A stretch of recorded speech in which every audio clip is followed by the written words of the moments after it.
तीन कुनै घटना जसरी घट्यो त्यसमा प्रहरी महानिरीक्षक दीपक थापाको कमजोरी भयो। कुनै कमजोरी भएको छैन। त्यहाँ जे गर्नुपर्ने थियो त्यो गरेको हो भने बाटा हिँड्ने मान्छेलाई गोली हाल्यो।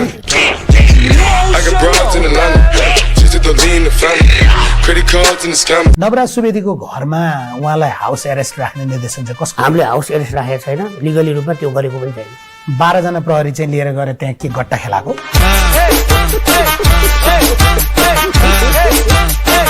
60 सालदेखि यता 80 सालसम्म आउँदा झन्नै 73 वर्ष, 70-75 वर्ष भनेको सामान्यतया एउटा नेपालीको औसत आयु, औसत जीवनकाल, एउटा जीवनभर सकसमा बिताउनु पर्ने। अनि यिनै नेताको भक्तिगान फेरि पनि गाउनु पर्ने।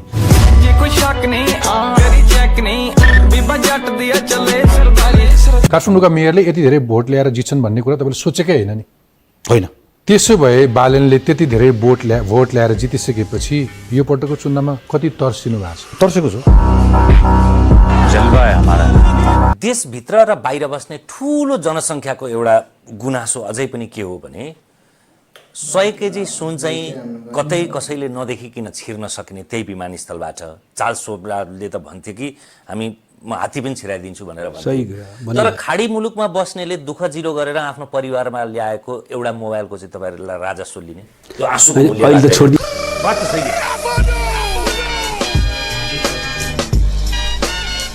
रवि लामिछाने पक्राउमा पनि त्यसरी नै विवाद भयो है।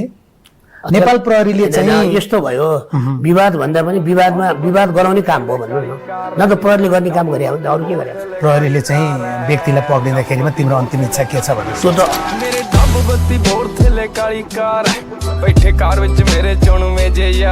मैले प्राप्त सूचना अनुसार चाहिँ छातीमै ताकेर गोली हान्ने आदेश चाहिँ त्यो अन्तिम बिन्दु हो। तपाईहरुले गोली नै चलाउँदा पनि घुडामुनि गोली चलाउने भन्ने हुन्छ। झन्डै 1.5 दर्जन कदमहरु पछि त्यो ठाउँ आउँछ। तपाईहरुलाई गोली चलाउन चाहिँ कति धेरै हतार भएको?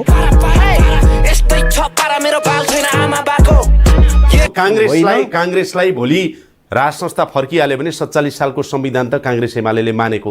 यद्यपि उहाँहरू गणतन्त्रमा गइसक्नुभयो, उहाँहरू राजा मान्नुहुन्छ भन्न खोजेको होइन, तर उहाँहरूका एजेन्डाहरू त 47 साल अघि पनि थिए, पछि पनि थिए, अहिले पनि छन्।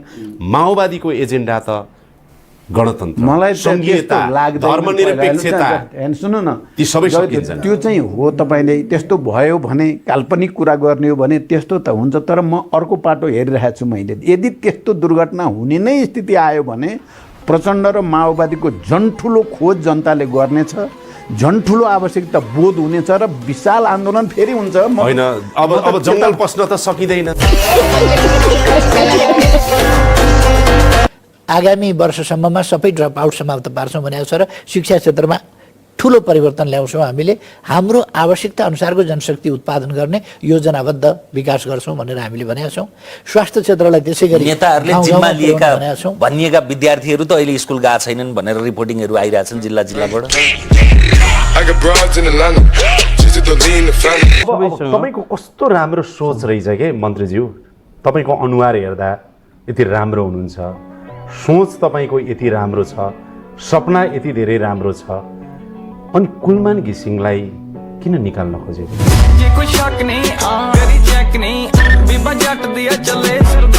तपाईकै अग्रज जो आइजिपी हुन पाउनु भएन, उहाँलाई बेला बेला त्यसले च्वासा घोज्छ। उहाँले नै भनेको चाहिँ पुलिसको बडुवा हुनका लागि त नेताको घरमा ब्रिफकेस पुर्याउनै पर्छ। मैले त कहीँ केही गर्नै परेन। ये ब्रिफकेसै नदिकन मानिन्छ। गजब बेइज्जती है। मलाई आज नेकपा एमालेको 9 महिनाको कार्यकाल छोडिदिनुस् 51 सालको। त्योभन्दा यताका एमालेको कार्यकालमा भएका 5वटा युगान्तकारी परिवर्तन जुन एमालेले जग बसाल्यो अथवा बसेको जगमा इटा थप्यो अथवा अगाडि बढ्यो भन्ने धेर पर्दैन सर। मलाई 5वटा मात्रै भन्नुहोस् त, बुँदामा व्याख्या नगरी। समृद्ध नेपाल र सुखी नेपालीको राष्ट्रिय आकांक्षा, त्यो सपना कसले प्रस्तुत गर्यो? नेकपा एमालेले प्रस्तुत गर्यो। त्यो नाराले केही दिँदैन। समृद्ध नेपाल सुखी नेपाली त्यो ठिक छ, त्यो नारा भयो, नाराले त केही दिँदैन नि जीवनमा। भौतिक पूर्वाधारको विकास गर्ने हो भने, मतलब चाहिँ कुरा गर्ने हो भने 72 सालको भूकम्पले महाभूकम्प ढलेको संरचनाहरू कुन पालामा बने? नेकपा एमालेकै 3.5 वर्ष कार्यकालमा बने, धरहरा ठडिएन, अरू मतलब चाहिँ रानी पोखरी ठडिएन, हाई स्कुल चाहिँ बने, धरहरा हाई स्कुल बनेन। दरबार हाई स्कुल चीनले बनाइदियो। रानी पोखरी र धरहरा बनेकोलाई अब एमालेको पालामा काया पलट भयो भनेर देखाउनुहुन्छ तपाईँहरू।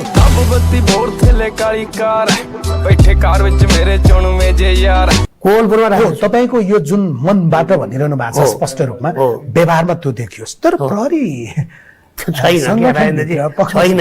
अर्को हो क्या प्रश्न, अर्को प्रश्न पानी खाने भए खानु हो किन खानु?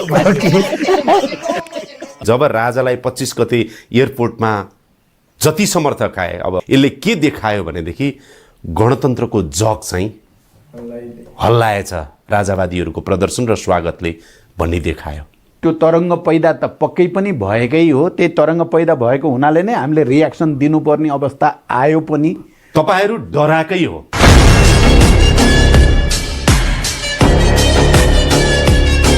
कसको हात समाइयो भने अथवा कोसँग हिँडियो भने जितिन्छ भन्ने स्थिति नै हो नि, होइन? आज तपाईँहरूलाई गठबन्धन एक किसिमको बाध्यता छ, होइन? सुखै छैन, होइन? गठबन्धन नगरिकन चुनावमा जानु।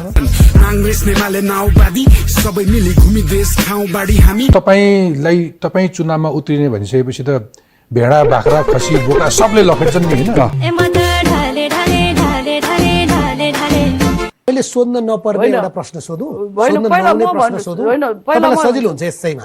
भन्नुहोस् एउटा म छोराको कसम खाएर भन्छु भन्नुभयो नि, एकचोटि भन्नुहोस् त। म मेरो छोरो जेवीरको कसम भुटानी खाएर शरणार्थी प्रकरणमा 1 रुपैयाँ पैसा खा छैन। भुटानी शरणार्थी प्रकरणमा 1 पैसा खा छैन। 2 करोड चाहिँ तपाईँले लिनुभयो भनेर त अडियो चाहिँ क्या? अडियो मेरो मात्रै आछ, अर्को अरू अडियो सुन्नु भएको छैन? कहीँ ओली र प्रचण्डको नाम लिइरहेछ, कहीँ शेखर र सुजाताको नाम लिइरहेछ। मेरो मात्रै अडियो रियल हुने, अरूको फेक हुने। यस्तो अडियो त 160 वटा छ त्यहाँ। कस्तो हेर्ने?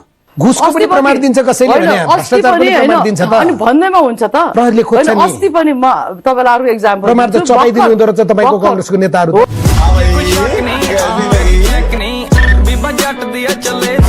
तपाईँको केही महानिरीक्षक त पदमा बहाली रहँदा नेताको घरमा नजराना बोकेर फलफुल बिस्किटदेखि लिएर चकलेट बोकेर गएको धेरै पटक यही आँखाले देखाएको छ।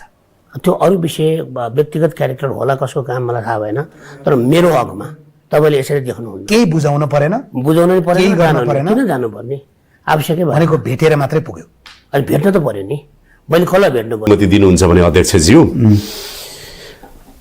राज संस्था आयो भने त तपाईँको राजनीतिक करियरै सकियो, तपाईँको एजेन्डा नै सकियो। तपाईँको 52 सालदेखि गरेको सशस्त्र युद्ध र यहाँसम्म गणतन्त्र ल्याउनेसम्म यो सबै गरेको, सबैभन्दा कसैको केही सकिन्छ भने सर्वनाशै हुन्छ भने राजनीतिक रूपमा त्यो प्रचण्डको हुन्छ। केही नै बाँकी रहँदैन नि। त्यसकारण तपाईँ डराइराख्नु भएको छ, तपाईँ सचेत भइराख्नु भएको छ र तपाईँ कतै न कतै छटपटाइराख्नु भएको छ। मेरो खराब पानी छ, मेरो खराब। दुर्गा प्रसाईलाई कहाँबाट पक्रिया हो? दुर्गा प्रसाईलाई झापाबाट। कुन झापा? झापा नेपालको झापा। कहाँबाट अरू? त्यही हो, डकुमेन्टले त्यही देखिन्छ। फेरि सच्याउनुहुन्छ कि भन्नु सच्याउँदैन।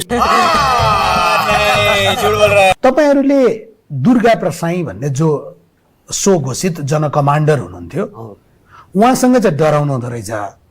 उहाँले गाडी पेलेर तपाईँका प्रहरी जवानहरूको हत्याको मनसाय का साथ जसरी अगाडि बढ्ने आओ आओ गर्दै जसरी बढ्नुभयो, उहाँलाई चाहिँ चटक्क समातेर काखी हालेर लिएर गएर सटरभित्र राखिदिने र सटरबाट सुरक्षित निकालेर भारततिर भगाइदिने उहाँलाई चाहिँ।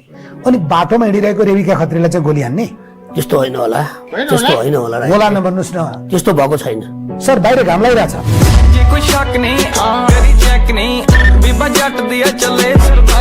तपाईको शासन व्यवस्थामा, तपाईको संघीय लोकतान्त्रिक गणतन्त्रको व्यवस्थामा गराएका चुनावहरूमा राजावादीहरू त कहाँबाट आउँछन्? तपाईँहरू आज हिम्मत गर्न सक्नुहुन्छ कि ल राज संस्था र चाहिँ नि गणतन्त्रको सन्दर्भमा जनमत संग्रह गरौँ? त्यो हिम्मत छ?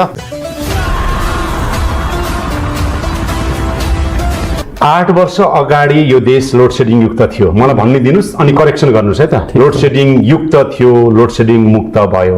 8 वर्ष अगाडि बिजुलीको हाम्रो 8 वर्ष अगाडि डेटा नै हेर्नु होला, 800,000 मेगावाटको आसपासमा थियो, अहिले तपाईँले भन्नुभयो 3500। 8 वर्ष अगाडिको कभरेज तपाईँ 50-55-60% जनतामा थियो, झन्डै झन्डै अहिले तपाईँहरू 95 भन्दा माथि 98-99 कभरेज भन्नुहुन्छ तपाईँ। 8 वर्ष अगाडि सधैँ हामी बिजुली चाहिँ हामीले किनेर ल्याउनु पर्थ्यो, अलिकति भए पनि हामीले चाहिँ नि वेट सिजनमा भारतलाई हामीले बिजुली बेचेका छौँ। अहिले चाहिँ तपाईँकै कार्यकालमा हामीले चाहिँ बङ्गलादेशलाई पनि बिजुली बेच्न सुरु गऱ्यौँ भने पछाडि तपाईँको व्यवसायको हिसाबले, उत्पादनको हिसाबले, ट्रेडको हिसाबले यो खालको चेन्ज विद्युत प्राधिकरणमा आइरहेछ पछिल्लो 100 वर्षको इतिहासमा, 100 इयर्सको इतिहासमा, र त्यो चाहिँ कुलमान घिसिङको कार्यकालमा भएको हो। अब त्यो होइन भन्न सक्नुहुन्छ तपाईँ?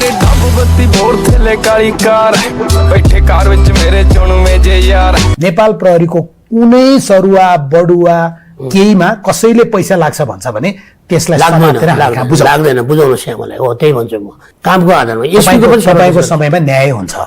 मेरो चेना कमाउनुपर्छ, काम गर। ग्रेट। त्यस कारणले मैले मेरो मातालाई पनि हजुरले सोद्धा हुन्छ गएर कसरी भएको छ, पाएको नि मान्छेले तैँले कसरी पाइस्, उसलाई थाहै छैन। मैले यति पैसा दिएँ भन्छ त सर। काठमाडौँ महानगरको या स्थानीय पालिकाले आफ्नो अहिले प्रहरी नियुक्त गर्न पाउँछन्। तपाईँहरूसँग पनि नगर प्रहरी छ। त्यो नगर प्रहरी अहिले जहाँ जहाँ जान्छ नि, हामीहरूकोतिर एउटा भनाइ छ, चिलले चल्ला टिपे जस्तो। त्यो चाहिँ के गर्न पठाएको?